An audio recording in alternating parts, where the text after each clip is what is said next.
Saya Chandra Dewi, senang sekali dapat menjumpai Anda dalam Superwoman Summit 2013.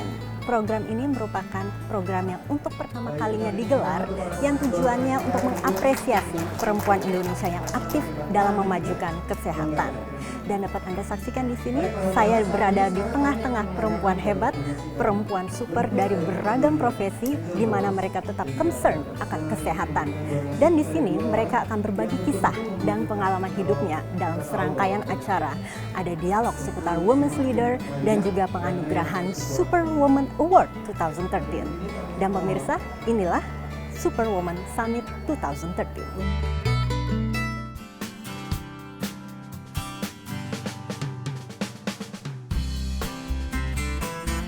Inilah Superwoman Summit yang diselenggarakan untuk pertama kalinya di Indonesia. Lebih dari 300 perempuan hadir di acara ini. Sebagai pembuka acara, dihadirkan sebuah perbincangan menarik dengan Menteri Kesehatan, Nafsiyah Emboy, dan Menteri Pemberdaya Perempuan dan Perlindungan Anak, Linda Gumelar. Perbincangan seputar pengalaman Women Leaders ini dipandu Wakil Pemimpin Redaksi Metro TV, Najwa Shihab. Kedua menteri ini berbagi pengalaman tentang bagaimana mereka sebagai perempuan telah berhasil dalam menjalankan peran gandanya dan memaksimalkan potensi yang dimilikinya sehingga berhasil dalam karir dan keluarga. Ada banyak dokter di sini. Secara biologis tuh memang kemampuan multitasking itu jauh lebih tinggi dimiliki oleh kita para perempuan dibandingkan oleh laki-laki. Kita bisa mengerjakan pekerjaan dengan jumlah yang banyak. Apa yang sesungguhnya bisa menjadi kekuatan kita para perempuan dalam posisi pemimpin atau posisi puncak yang mungkin saja itu tidak dimiliki oleh para pria. Kekuatan apa yang bisa kita gandakan? Jadi memang benar bahwa kita bersyukur kepada Tuhan bahwa Tuhan memberikan kita kelebihan-kelebihan. Setiap perempuan sebenarnya superwoman. Ya. Saya di ruangan ini luar biasa juga. Apalagi semua yang ada dalam ruangan ini pasti semua superwoman.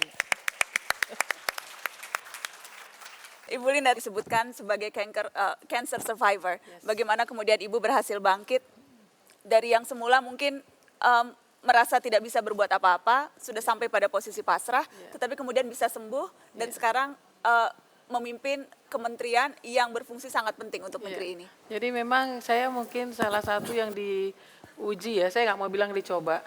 Karena Tuhan itu tidak pernah mencoba, udah tahu kok ya. Cuman diuji aja mau naik kelas apa enggak kitanya. Tetapi proses ujian itu baru saya bisa dapatkan after 2 months. Saya masih tadinya kenapa saya mesti dicoba, kan saya rajin, perasaan saya rajin sholat, nggak pernah suuzon, banyak berorganisasi. Tapi kemudian berubah. Ini kayaknya ujian deh nih. Mungkin Allah nih menguji saya. Untuk saya naik kelas, jangan jauh dari Tuhan. Kalau kita makin jauh, dia makin jauh juga makin kita. Tapi kalau kita makin dekat, pasti ada satu mukjizat yang diberikan. Waktu itu dibilang nyawa saya tinggal 40% oleh dokter. Mendadak Mbak, lagi enak-enak seger-seger kok dibilang 40%, ini udah parah dan saya kena breast cancer kiri kanan. Bukan hanya di satu tempat saja. Jadi ya kami sempat shock ada 2 bulan, terus saya pikir saya tidak boleh seperti ini ya, terpuruk.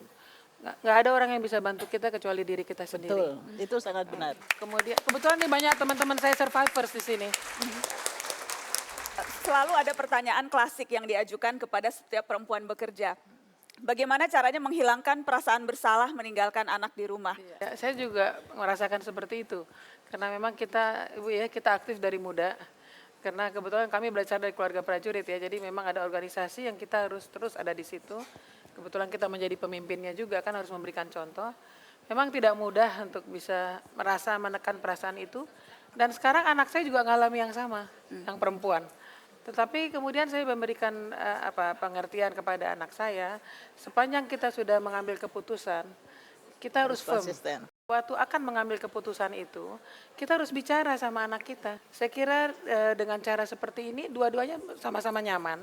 Dan berikan dia keaktifan yang positif, serta juga ada yang menjaga ya. Baik, Ibu Nafsiyah, ada trik yang lain? Saya kira setiap kita harus membuat choices, pilihan-pilihan tertentu.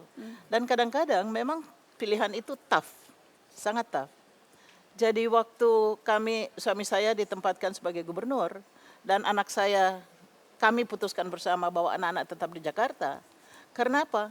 Kami tidak ingin anak-anak kita menganggap dirinya gubernur-gubernur kecil.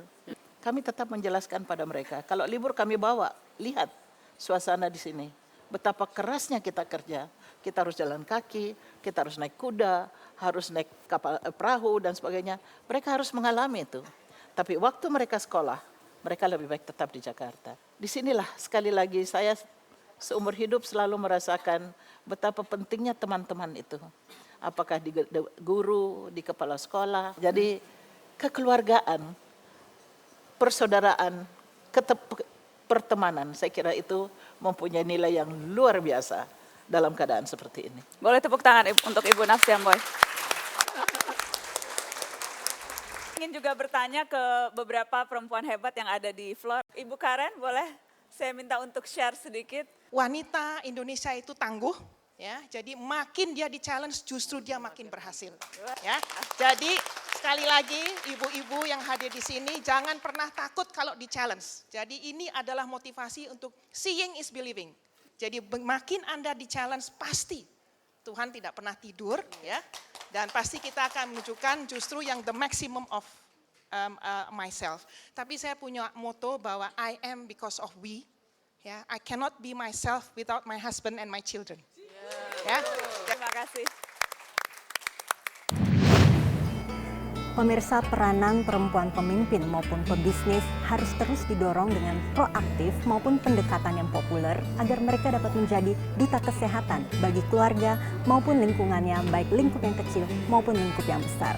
Ikuti terus pemirsa Superwoman Summit sesaat lagi.